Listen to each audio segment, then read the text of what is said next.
If something terrible happens to you, you should never ever forget it, because if you forget it, you may walk into it again. This is basically because we have not taught our children and the people in the world how to employ our faculties, then everything hurts.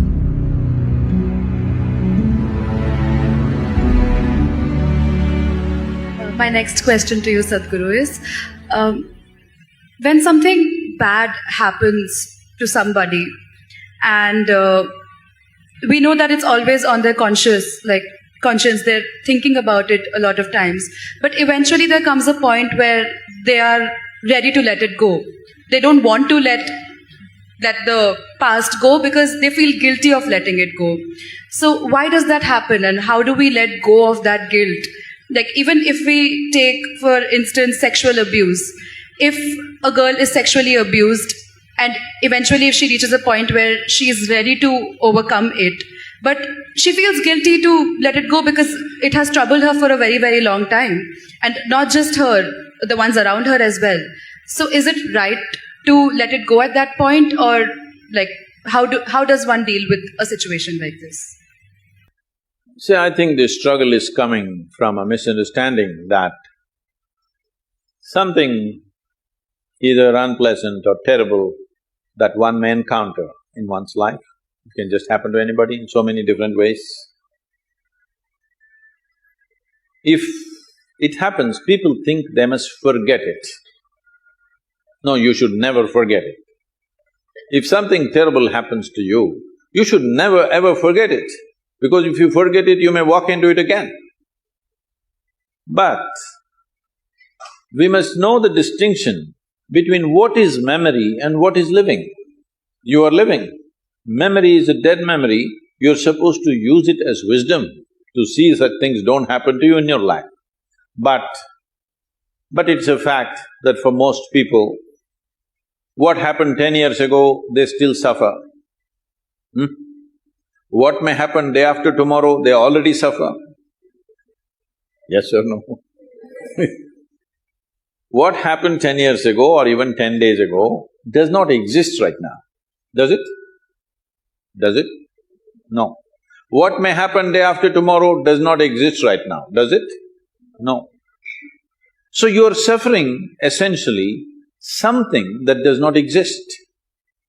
How many of you are psychology students, huh?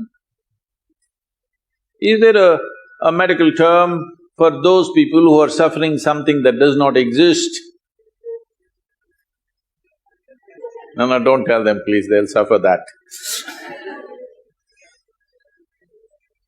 If you are suffering something that does not exist, on some level it means insanity, isn't it? This may sound very cruel to you right now when I say this, because, oh, I got my pains. See, you're carrying your pains like badge, don't do that. When something bad happens to us, when something hurts us, we can either become wise or wounded. This is a choice we have. Either we can become wise with it or we can become wounded with it. As we already went through this, life is just a certain amount of time. It's ticking away. As you sit here now, you are 1 hour closer to the grave since you came here. Yes or no? Yes, it is. It's going away for all of us. So in this, where is the time to carry every experience like a wound? No. This must become your wisdom. If terrible things happen to you, you must become wiser than others, sooner than others, isn't it? But unfortunately, most people choose to become wounded simply because, again, in our systems of education, we have done nothing about the nature of human mind. We are busy studying frogs and cockroaches and trees and chemistry and physics and planets and everything.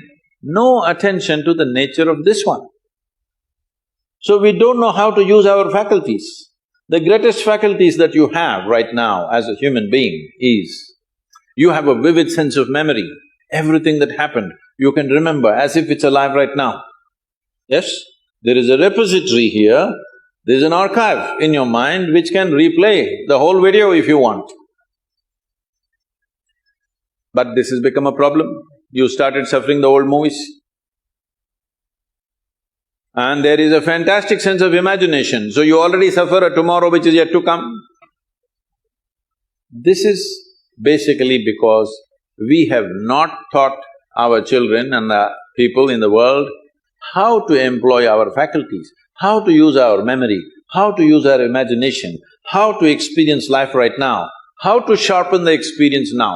Your whole life is happening between these three dimensions: memory, present experience and imagination. This is your life, isn't it? These are three dimensions. We call them trikala, three dimensions of time. All your experience of life is happening here. But if you lose distinction between what is past, what is present, what is future, then everything hurts. But not everybody terrible things have happened. Unfortunately, for a few people they have happened. But the rest of the people are simply suffering something, isn't it? Because it's fashionable to suffer. People think if they're suffering, they are very intellectual, they're very profound. No, it's just stupid because you're suffering something that doesn't exist. You're not suffering what's happening right now. You're suffering what happened yesterday and you're suffering something that may happen tomorrow already.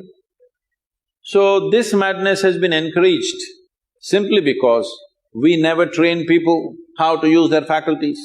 Do you agree with me that this human machine that you carry and I carry, this is the most sophisticated machine on the planet? Hello? Have you read the user's manual? User's manual, have you read? No. When are you going to read it? On the last day? If you get a phone, if you buy a phone, should you read the user's manual in the first 3 days or after 3 years when you're discarding the phone? Earliest, isn't it? Within the first day you must read, then only you can use this phone well. The same goes for this. If you do not understand the nature of what this is, how will you put this to use?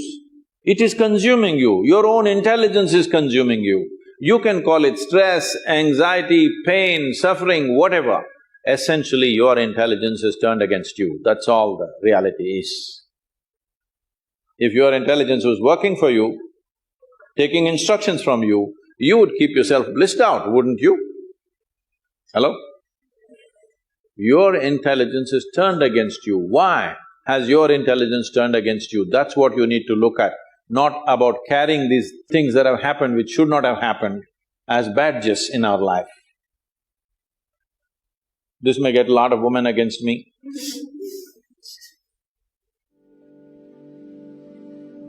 If I was against you, I wouldn't be here. Yes?